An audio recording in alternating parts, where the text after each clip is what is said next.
And we're back. Because, patience and waiting are not our strong suit here. We are getting started on the Session Zeros for Season 2 of the Workings of Artifice campaign. Once again, I say because breaks are for the dead. Welcome back. You will know this wonderful player as Cathander, dear audience. R.I.P. Rip Cathander, technically. Technically. Technically. He's half dead, not whole dead, half dead. I will take any excuse to reference The Princess Bride. Love The Princess Bride. Everybody does. Objectively one of the best films. But, so that we don't get immediately more sidetracked than we already are, could you please introduce your character a little bit? I know we're still working on some of the things, and this is just a Session 0, so we don't need all of the information. But just like a general vibe of like who is this guy? Who is this guy? Who is this guy? Well, this guy doesn't have a name yet. Oh, we're working on it. We're working on it. We're working on it. We're working on it. He is a young human. Should I say the backstory, or should I just like give his attitude and personality? Attitude and personality. We will be going over backstory. Okay. So he is a young human, 1920. He is very, very much so Aladdin inspired. He's a scam. He is a thief in the markets, very much so a scammer, but with the heart of gold. He's very light. Like, if you have too much, I'll steal it, but I'll never hurt a soul. That's pretty much it. He will make fun of you, though, but we'll love you. We'll love you so much. Nice. Oh, I didn't get in class or that. That's just a personality. You'll see it across everything later. Fighter Warlock multi-class. Yeah. A Genie Warlock specifically, which is one of my favorites. It's up there. Probably gonna be one of mine too. Nice. But yes. And as a just great immediate turn to the horrible, we pick up and it's raining. Which is odd in the desert. It doesn't often rain.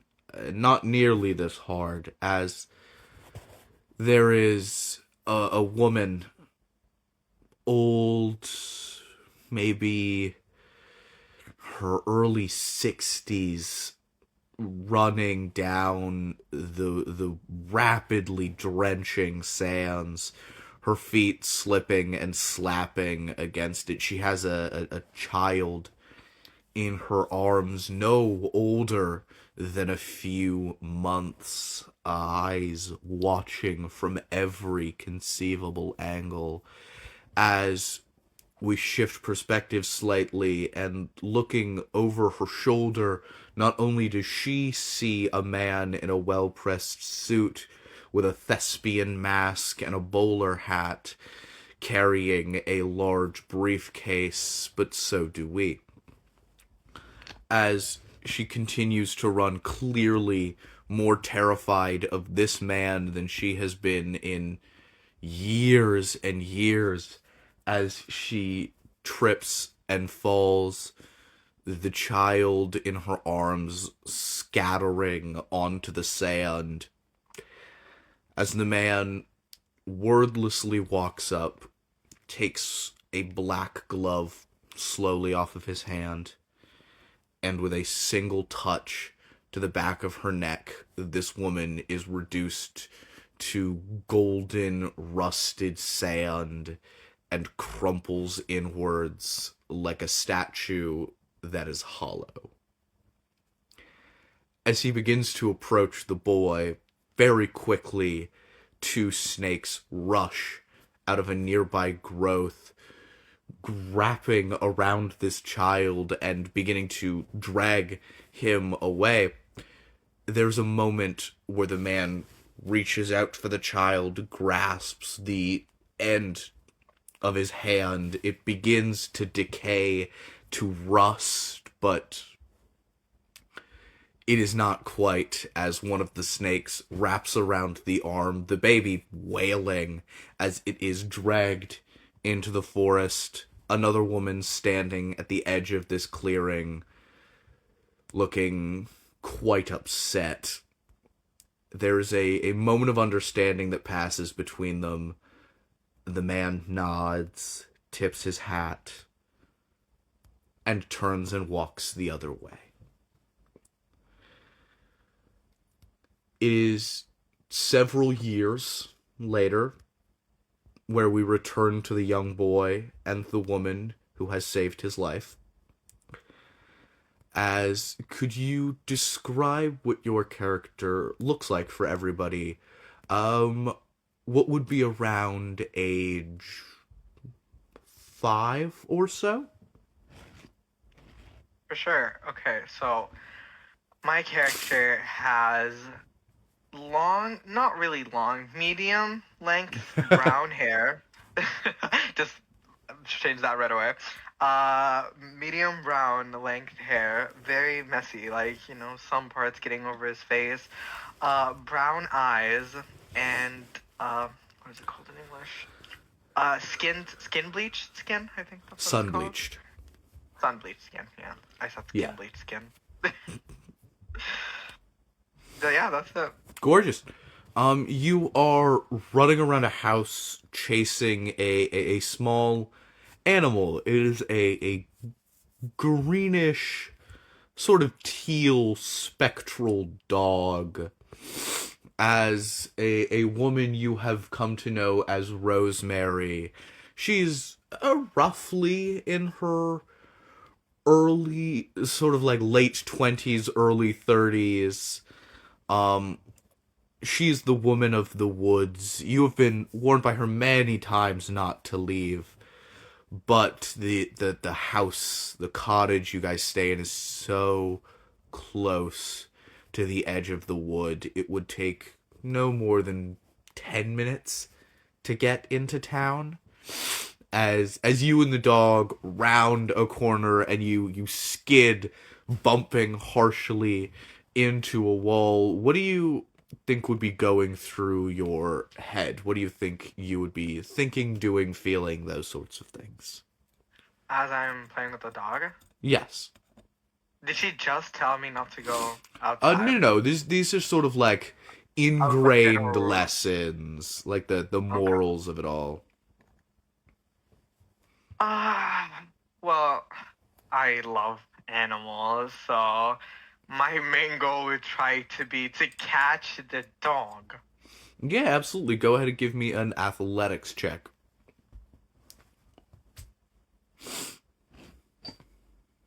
15. 15, okay. Rolling for the dog. That's definitely not a 15.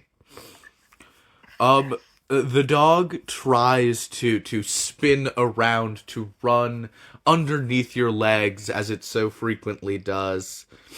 And it doesn't quite get its balance. The wooden floors, its nails just tick, tick, tick, tick, tick, and it spins, kind of falling over as the both of you collapse under a small table, knocking some papers and some cups over. One of them shatters, but it's absolutely no worries. It was an old thing, something ceramic and clay. It happens all of the time. They are fixed and repaired. As you and the dog are rapidly embracing, you hear a tap from the top of the table, and just a familiar, loving voice comes through of just, "Oh, there! You're still playing around. We've got work to do." I'll peek my head out as I hear her voice, and then I'll get out, like crawl from underneath the table as I pat my clothes down. All right. I was just playing with them. No worries. Now, Green, come here. And she holds out her hand. The dog, spectral still, completely see-through, except for a a solid skeleton in the middle, seemingly made of wood and tree branches, transforms into a small bird and then a dragonfly, flying quickly into her hands as she grabs it, and it transforms into a small wooden rod, possibly a wand or short staff. And she goes, "Now, playing is all fine and good, but there are things in this world that you need to be aware of. So, I don't quite know when you were born, as I've been very straightforward with you. I found you one day in the woods, being attacked by something wild, something nasty. So An I brought animal? you home. Yes, yes. I think it was a wolf or a coyote or something. Probably no bigger than a small dog. And I took you home, and I've made sure you're safe up until now. But there is a point where you are going to have to go out into the world. But before that, I'd like to give you a few things." And she pulls from a bag that she had a small wooden chest. She goes, This is from my mother. A witch like me, and her mother before her, and her mother before her. Now, this is a rather powerful object. It is known as a familial vessel. And I would like you to have it. It will keep you safe, and if ever you need me, all you need to do is open it and say my name into it. Or put a sprig of rosemary into whatever it becomes. And she gestures the small box. It is barely bigger than her hand, but you would have to sort of grab it in both hands. It might be a little heavy for you at this Uh, age. uh, I will take the box. You're right. I do, stumble a little bit as I pick it up. I'm going to like knock on it and just inspect it. And I'm gonna be like, I'm gonna say, Rosemary, because that's your name. I like that. Aye, But thank you, a boy. vessel for what? For you. For the things that I will put in there to keep you safe. And as you hold it in your little hands, you feel it change in a way. You feel it shifting and becoming something different. As what was this small chest, relatively speaking, sort of molded by the way you're holding it, turns to a rather sizable oil lamp. It is ornate and almost diamond shaped in its construction, with a small thin handle at the top and a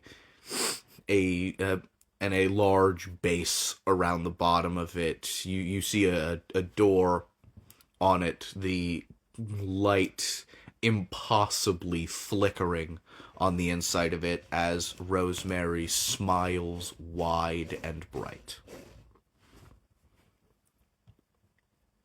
As it's changing in my hand, I'm going to be a bit surprised, kind of like hold it away from me, scared, like it'll explode or something, just not knowing what's happening. And then I'm going to say, What's going on? What's going on? Don't worry, boy. That's what it does. That's what it does. It's yours now. Mine was the chest, and yours is the lantern. Just remember, it'll keep you safe, and so will I. You There's, promise? there's And I'm nothing going to be afraid of. Of course, I promise. I'm gonna stick my pinky out as soon as I say, you promise? She holds up one of her fingers, takes a little red string from her back pocket, locks pinkies with you, and ties that string around your pinkies for a moment and goes, I promise. I will keep you safe as best and as long as I am able. Alright? Okay. And as she pulls away, she ties the string around your wrist, and we focus back on that lantern for a moment. As several years pass, you are 15, 16 at this point, running through the open desert, the bracelet, now a woven chain around your wrist, the lantern now fastened at your waist, as you bolt from the edge of the forest into the desert, the wind's picking up. You have a small cape that you have with you. You sort of throw it over one shoulder as you push through a wave of sand that's kicked up, as standing on the top of a massive dune, you see the nearby village, bustling market square, as the happy sounds of music and normal people sort of reach you even this far away. What did you say? You kind of cut off about at the end.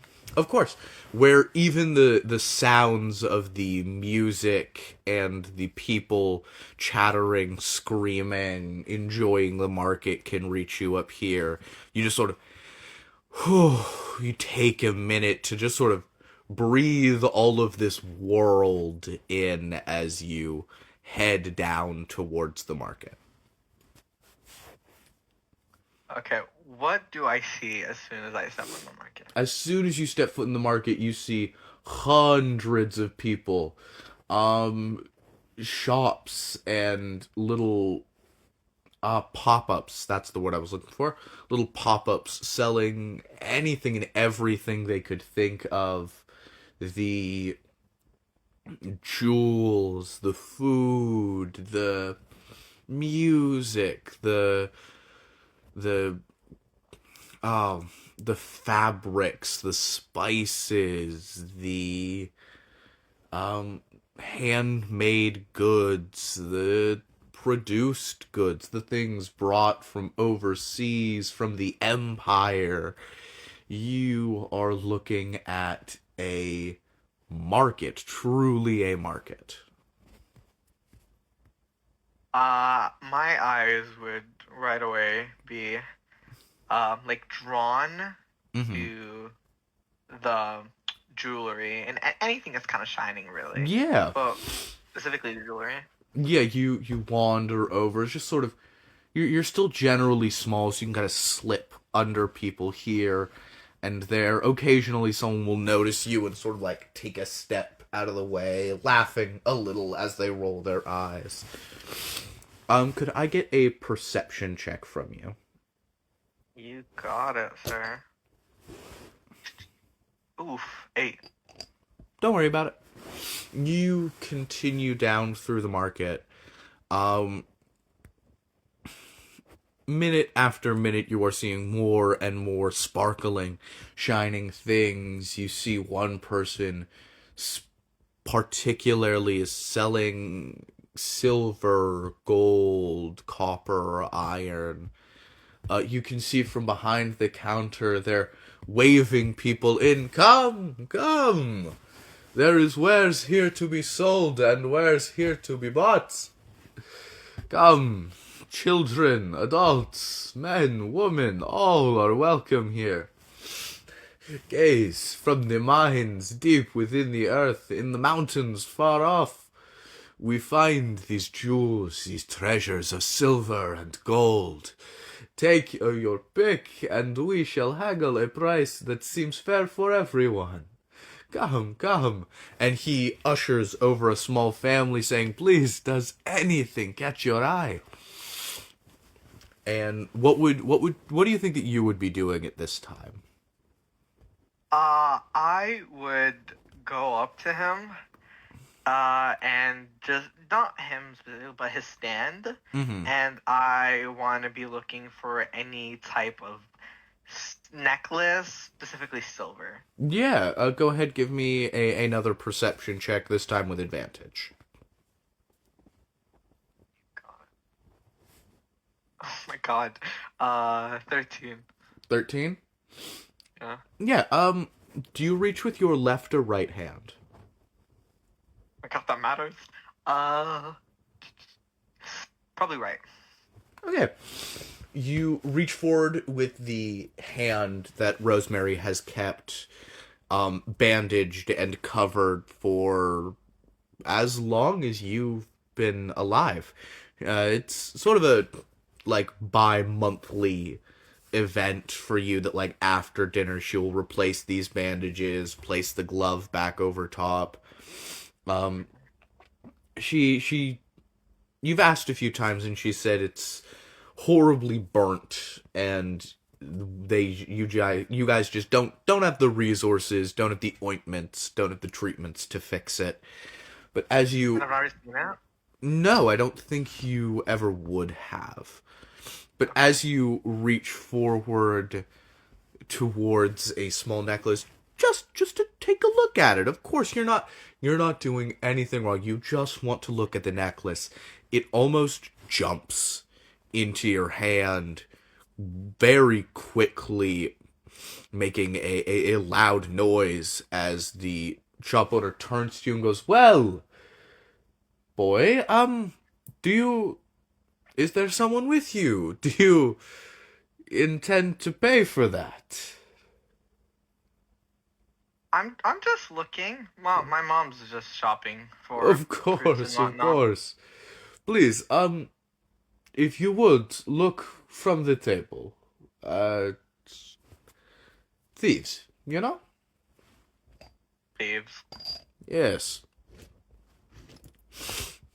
Does he And turn around? yeah, he Okay. turns Can I? back to continue a sale with the family he called over. Can I cast friends on him? Absolutely. What are you trying to achieve with this? I'm trying to. I'm not trying to tell him to give it to me for free. Even I wouldn't do that for my friends. I'm trying to have him just. I'm going to act like the family he's talking to, like friends of mine, and be like, "Can you just, like work with them until I get back?" And I'm just gonna walk away, but like go right back as soon as he turns back. Yeah, you sort of cast this frenzy blinks a little bit and goes, yes, yes, of course, dear boy. Head onwards. Enjoy the market. You can come back. Don't worry. I will be here for the next several hours. And I stole the necklace. Yep.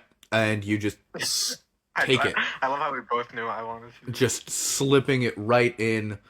A few moments later, he looks up, going, that fucking... Get up.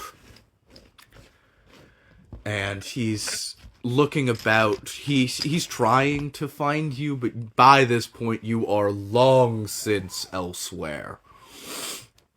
After I took it and like running around through like the crowd, just to make sure he doesn't spot me or like sends any guards after me, I'm just gonna cast Disguise Self. This is a routine for him. He knows the drill. Yeah, both of you. I won't say this specific shop owner, but like definitely. Yeah. Like the market. Yeah. No, I'm at like I know the drill of like just doing the steps. Yeah, just go through the motions. Just take the Exactly. necklace, disguise self. Right. It's a well choreographed dance. after I like I'm gone a few feet away where I could just catch my breath, Mm-hmm. I'm going to like peek at the necklace from my pocket, and I'm just gonna go say, she's gonna love this. Yeah, as you look at this necklace, something feels a little off about it. Could you give me an Arcana check? As in your hands, this necklace starts shaking, almost. Oof, an 8. An 8. You hear a voice from behind you, just, well, I am sure she would have. As the necklace fades away in sand and dust. As a elderly looking man in a well-tailored suit, gloves on, he's got he doesn't have a hat on, but his hair is kind of fading away. He probably should have a hat on. And he's got sort of large rimmed glasses. He's carrying a small case. He looks like a man out of time and space. Everybody around here is covered in layers, in face cover. And this man in the middle of a desert is in a full white and black three-piece suit.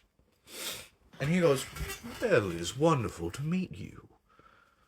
Who might you be? Or, more accurately, where might you be from? You seem awfully familiar.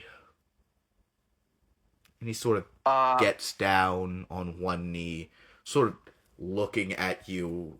His eyes seem too thin. They seem too bright, too yellow. as soon as I hear somebody's voice behind me, I'm going to turn around and just say, I bought that, and then I'll see it like vanish in my hand, and I'm gonna turn around and be like, what did you do to my necklace? Oh, would you like it back? I can do that for you. And you see he just holds out his hand, and sand from the surrounding floor picks up, and he grasps his hand together quickly and opens it, revealing a silver scarab to you. Its fluttering wings moving as he pushes the legs back and forth. And he goes, but I think this would be much more your speed, young boy. Something a little more your timing. Now, I believe I asked you a very simple question, and it is rather rude to leave a question unanswered, and of course, if you would like to ask me a question in return, that is something that can be arranged. Where are you from? Man, if you're asking what town I'm from, I don't know. No. Well, Which I live. forest? How did you know I live in a forest? Because you just told me. You really ought to take more care of yourself. Any old Oh, man could guess your address, and there you would, just told him right away. Here, a little lesson. Trickery and subterfuge. uh-huh. I felt I've been rude to you. That's a mean trick to play on a child. Not a child. I'm Take 16. this scarab. That is a child. Take this scarab. And he turns it over to face the ground, and you can see he drops it, but nothing falls out of his hand. He holds both of his hands up like he's performing a magic trick, and just goes, see? And now it is gone. Silver, gold, they are currency here to be traded. to be bought, to have something to hold, to sell for something better, to sell for something better, to have something to hold, to sell for something better. I hope you understand what I'm trying to impress upon you. The the profit of the situation is always one that you will need your eye on. So, and he holds both of his hands upside down and goes, which hand do you think holds the scarab? Where do you think I hid it? Did I see him, like, move his hands around? You saw him very performatively drop the scarab, but nothing hit the ground, nothing fell out of his hands.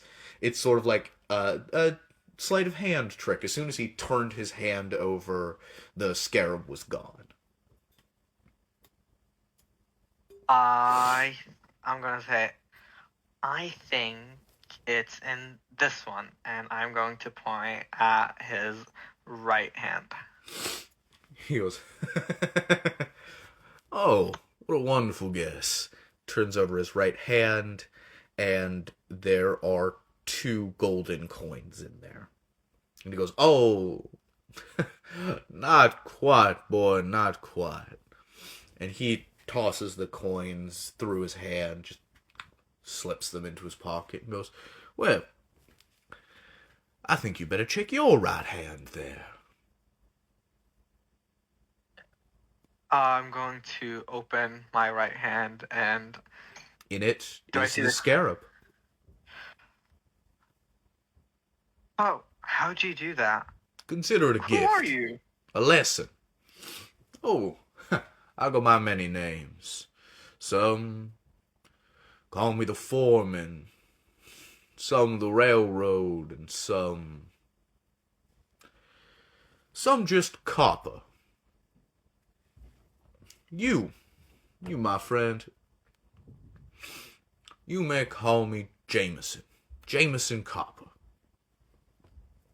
It is a wonderful, wonderful thing to finally make your acquaintance. And he offers his left hand to you. I'm going to take his left hand and go, it is nice to meet your acquaintance too, Copper. Do you take it with your left or right hand? Left, and I'm going to say Mr. Copper. Nice. You take his hand with the same side. He chuckles a minute and goes, oh, smart boy, smart boy. I thought it'd be easier. Shame on me, really. Takes your hand, shakes it, tips his head to you and goes, well, I feel I will be seeing more of you shortly. Sands of time are wasting away, and our work is nearly begun. I will see you around, young scarab. I believe there is a man who wishes to speak with you about that necklace around your neck. And as he turns away, ducking behind a street corner, the man from the shop comes around the same corner and goes, you! Thief! And begins chasing after you. Go ahead and give me a dexterity saving throw. Oh, shit! Is what I'd say in character and out of character. 17. 17 is gorgeous. You duck under his hands, tearing down a side street. You and him are running neck and neck. He is a fully grown man, so quite a great deal faster than you, but you are more nimble. You are quicker on your feet as you scamper up a side building, grabbing into a window, a girl of approximately your age falling backwards in shock as you throw yourself onto a roof, going next to next to next until you reach the edge of the city. There's a small shop selling pots and pans. Without thinking, you grab the biggest one you can find, jumping from the roof and sliding down a dune, creating 2 gorgeous waves of sand about you as in one hand the scarab, and around your neck the stolen necklace, as you spin out laughing joyously as the pan stops, and directly in front of you is Rosemary, looking down at you, rather disappointed, and trying her best not to laugh. As soon as I see her 2 feet in front of me, knowing who she is, I'm going to look up and just go, "Hey!" Hello there, boy. Now, where did you get those? Those look Well, rather nice. Oh, uh, you grabbed them, didn't you? do you want the truth or? I would prefer the truth. Well, yes, I did grab them, but I got this one for you, and I'm gonna take my necklace off and hand it to her. She tosses it right back at you and goes, I don't want stolen silver. Absolutely not. There is a rules here, boy. There's a culture that you need to understand. You can't just take and grab. Think a little bit. What about that man who's currently running down the sands at us? You'll be giving that back, by the way. But Hey, I don't want to hear it. I don't want to hear a single thing from you. You well, he can had keep lots the of other gold in his piece, coat. slip it in your pocket. You grabbed it fair and square. But he looks rather upset about that necklace, so we'll be giving it back. Let me do the talking. And, boy, I've told you many times about what these people do to thieves. About how angry they get when people take things from them. What if they catch me? Unbelievable. They won't catch you. I will. You live in my house, under my roof, under my rules. And if I say, slow down on the taking, on the grabbing, then I mean it. Alright? I'm going to cough right under my breath. But I don't know how I'll have any fun in this house. Alright. Well, when we get back, you have to clean the kitchen. You know how things are. But for now, keep your mouth shut. I will deal with this. As she holds up the necklace to the man, now trudging knee deep in loose sand towards you, as he's screaming about thieving and spell casting, and your Rosemary just sighs into her hands and goes, I know, I have it. Take it back. I'm sorry, and for your time, for your waste, I'll pay for it as well. Just leave my boy alone. He's young. He doesn't understand. And it's a whole thing. It lasts about 4 or 5 minutes before Rosemary grabs the pan, slips it under one arm, grabs your left hand with the other, and just sort of pulls you back to the house. As soon as we get to the house, I'm going to say, I didn't steal from the other vendors who had little. He had tons. It's nice to share, you know. Yes, it is nice to share.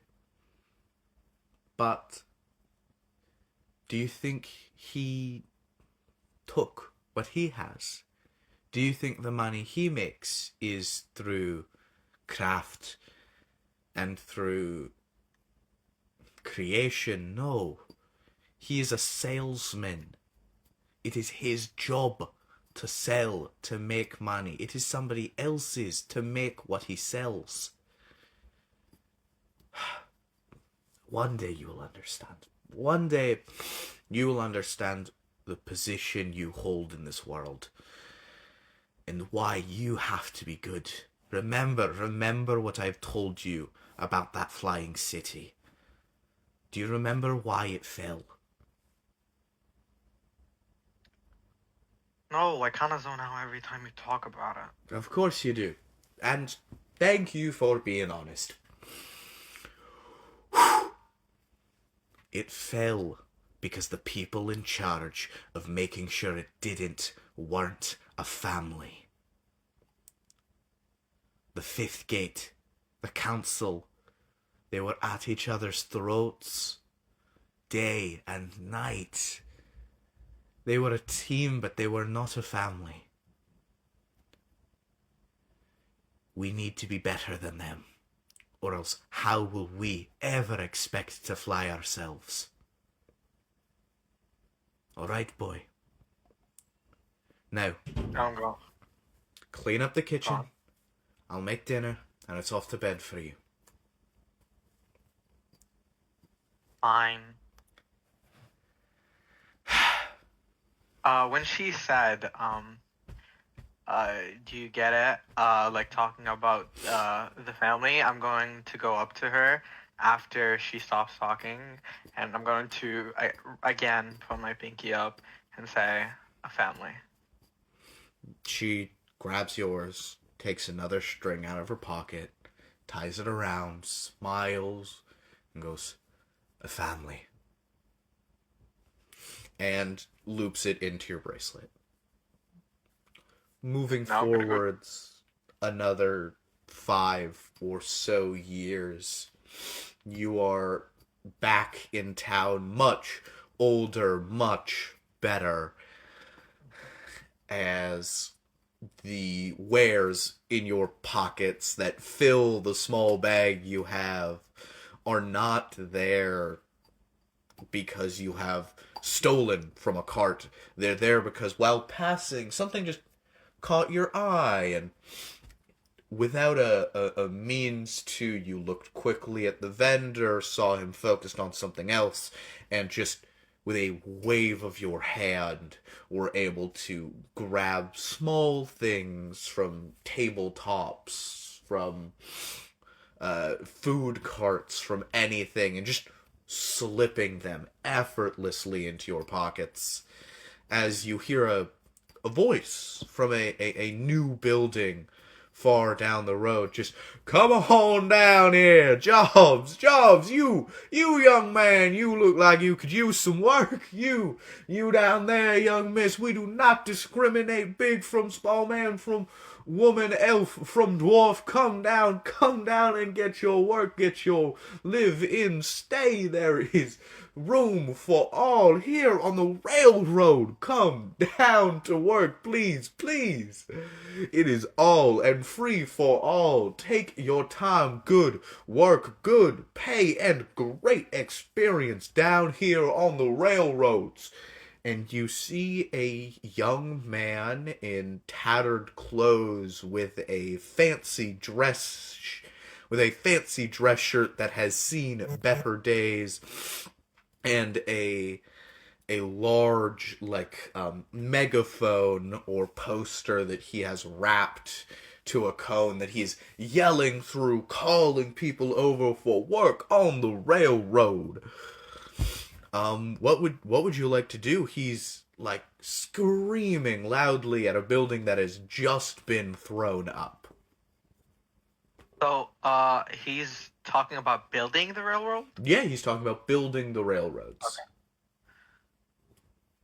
As soon as I heard free, my ears got, start pointing at where he's talking, and I'm going to walk up to him. As you walk up to him, somebody in a brown coat with blue eyes wraps an arm around your shoulders and goes, No, boy, you are going the wrong way. There's things elsewhere. Come. And he is like pulling you away somewhere else. He goes, No, I have the answers here. There's There is time, there is place, and there is money, friend.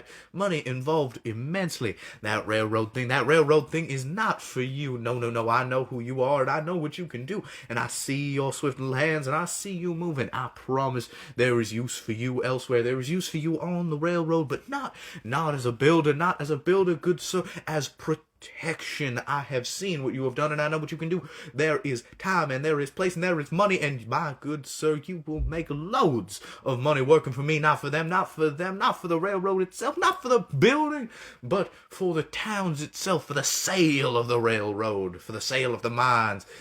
We will take you around. There's a tour. There's a working tour now. And he pulls 2 tickets out from his bag, and he goes, you and I can hop right on that railroad. Hello, my name is Jack Wilson. I am a friend of yours and a friend of everybody's.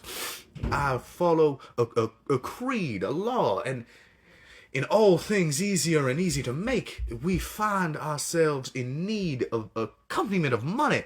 Do I understand you, young friend, that you are looking for work? As soon as he stops talking, I'm gonna go, wow, you talk a lot. And then I'm gonna pat his back, and I'm gonna put my hand over his shoulder and say, I heard a lot of money, and I love money. I know you do. Well, let's see how you do. Call this an interview. You, and he takes a, copper coin out from his bag and goes, no, not this one. That's for the other man I'm talking to today. And he pulls a small painting of an old man, tall, shaggy blonde hair, broad shoulders, fair skin. He looks worn from possible years of adventuring, and he goes, this is a painting from the city itself, a small recreation of something of immense value. I would like you to sell it to me, good sir. And he places it right down in your hands, and he goes, now, I'm going to take 2 big steps back, and you're going to watch me do that. 1, 2 steps back. See, and I am over here now. And it is your job solitarily to sell me that painting, good boy. Do you understand? You got it. Understood. Anytime you're ready. I'm going to go up to him and start patting him on the back like I don't know him. And I'm going to be like, good sir, have you ever heard of the incredible but sad tales of the Flying City? Well, I would say my ma told me a few of those tales, but I don't think I'm too awfully familiar. Well, I'll tell you then. This painting is one of the most important people in Daedalus. Well, this is the magistrate. The magistrate himself. Well, yes. Wouldn't you like to have this incredible historical painting? Of the magistrate himself? I do say. What are you offering for it? What is your asking price? I wouldn't. Well, something so valuable. Oh, I want you to have this. This was made for you, sir. Oh, how much can you pay for it? Oh, how much? I think you are doing wonderfully, my dear friend, and I think you have a future in the sales industry, if I do say so myself. Now, there are a few final things I need from you. Just if at any moment in time, call upon me. I'm on that train with you. See my ticket here, and he folds yours. It is a gold foiled ticket that he folds and slips into your pocket and goes, now. The train will be coming down to that station. You hand this to that man, that that rusted man up there, and he will offer you the position of a lifetime on the train making sales. And it is simply that simple. You take the cart and, well, cabin 6, there should be 3 or 4 other people in with you. So worry not, and you will have company and family galore, and I will be there at the front of the train, so if you ever need, simply call on Jack. And if Jack ever needs you, I hope that he can make your acquaintance a few more times and call on you. Is that the case, my good young sir? And he offers his hand to you to shake. I'm going to shake his hand with my left hand and be like, "You got it, Jack. He Mr. Speak a lot." shakes your hand. You can see he's eyeing your right hand as well. He goes, "Yes. Wonderful, wonderful, wonderful. Now, I have a few more things to do. There are a few more people in this wonderful little market who would be wonderful friends of yours. Cabin 6, I do believe. Now, as I've said, go right up to that man there. He is going by Rust at this current moment, but his name is William. Don't we call him by his name? He doesn't like it too much. So, you go right up there to William, dear friend of mine, and he will point you in the right direction to Cabin 6. Do you hear me, Cabin 6? Cabin 6. Wonderful. And I am on my way. I am talking to a few other like-minded individuals, and you will meet them very shortly. And he takes his ticket, salutes you big and performative. He basically jumps off the ground and kicks his heels together and disappears down a side street, talking a mile a minute, faster and faster to anyone who will bother to listen. Wow, he speaks fast. And then I'm going up to William. You see he's there, and come down to the railroad. There is what you young man, I see you have come for the work of the railroad. Builders needed everywhere. Do you need a ticket, young man? Oh, I got my one right here, Rust. Oh, that's it.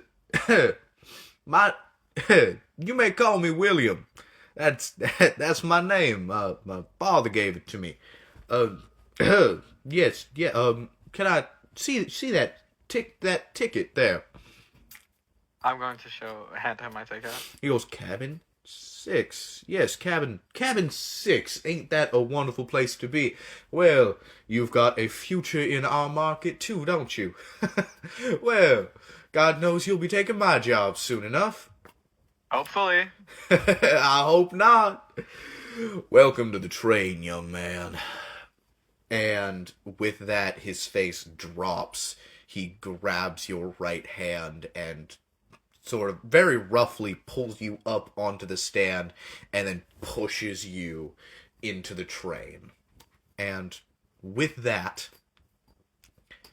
we will pick up in our first session of Season 2 of Workings of Artifice. Bye, YouTube. Bye, YouTube. Damn, I wanted to call him Rust again.